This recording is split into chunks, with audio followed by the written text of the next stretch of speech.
ఎలా ఉంది పెద్ద గ్లిమ్స్ చూసావా? ఎలా అనిపించింది? మామూలుగా లేదు. కింద పెట్టి బ్యాట్ కొడితే సిక్స్ పోయి బాలయ్య చేతిలో బాబులా పడ్డది. బాల్ పోయి ఆడబడ్డది. సో బాలయ్య బాబు ఇంకా ఎగిరేస్తుంది ఇట్లా ఇట్లా. సో బాగుంది. ఓవరాల్ గా సినిమా చూద్దాం, దాని తర్వాత మాట్లాడదాం. అంటే రామ్ చరణ్ గారి లుక్స్ ఎలా ఉన్నాయి కంపేర్ టు ఇంతకు ముందు మూవీస్ కి ఈ సినిమాకి?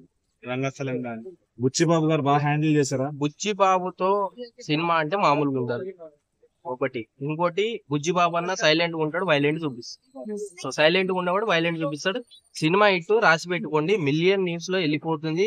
అసలు అది ఎక్కడికి వెళ్తుంది ఆ బ్యాట్, ఐపీఎల్ దాటి ఎక్కడికెక్కడికి వెళ్ళిపోతుంది. పాకిస్తాన్ కి వెళ్ళిపోతుంది ఆ బాల్, ఎక్కడికి వెళ్ళిపోతుందో అర్థమైతే. సో ఈసారి బ్యాట్ తోటి బాక్స్ ఆఫీస్ ని బద్దలు కొట్టడానికి వచ్చేసిండు రామ్ చరణ్. రహమాన్ మ్యూజిక్ ఎలా అనిపించింది? బాగుందన్న, చాలా బాగుంది. మా అన్న బ్యాటే అసలు ఆ బ్యాట్ బాల్ తోటి కొడుతుండే, అది ఐపీఎల్ ఎక్కడెక్కడ పడుతుంది, ఎవరెవరు చేతిలో పడుతుంది, ఎవరెవరు పట్టుకుంటుందో అర్థమైతుంది. ధోని హెలికాప్టర్ షాట్ కొట్టినట్టుందా? అట్లుంది, మామూలుగా లేదు అసలు. పాకిస్తానే పోయినట్లుంది, అది అట్లుందా అన్న. సో మరి ఫస్ట్ లుక్ వచ్చినప్పుడు ట్రోల్ చేశారు చాలా మంది, అవును. పుష్ప లాగా ఉందని చెప్పేసి. మరి ట్రోలర్ కి ఏం చెప్తారు మీరు? పుష్పకి దీనికి సంబంధమే లేదు. ఈ రోల్స్ ఎవరైతే చేసిండ్రో పుష్పకి పెద్దికి అసలు దానికి దీనికి మ్యాచ్ లేదు. అది ఎక్కడనో ఇది ఎక్కడ.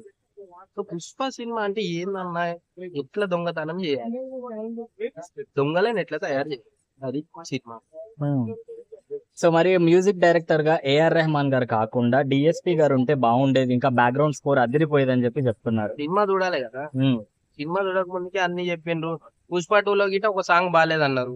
ఏది కిసిక్ కిసిక్ కిసిక్ అని ఎట్లా ఉంది సాంగ్, అది చింపి పడేసింది. సో అందు గురించే మొత్తం సినిమా చూసిన తర్వాత చింపేస్తాడు.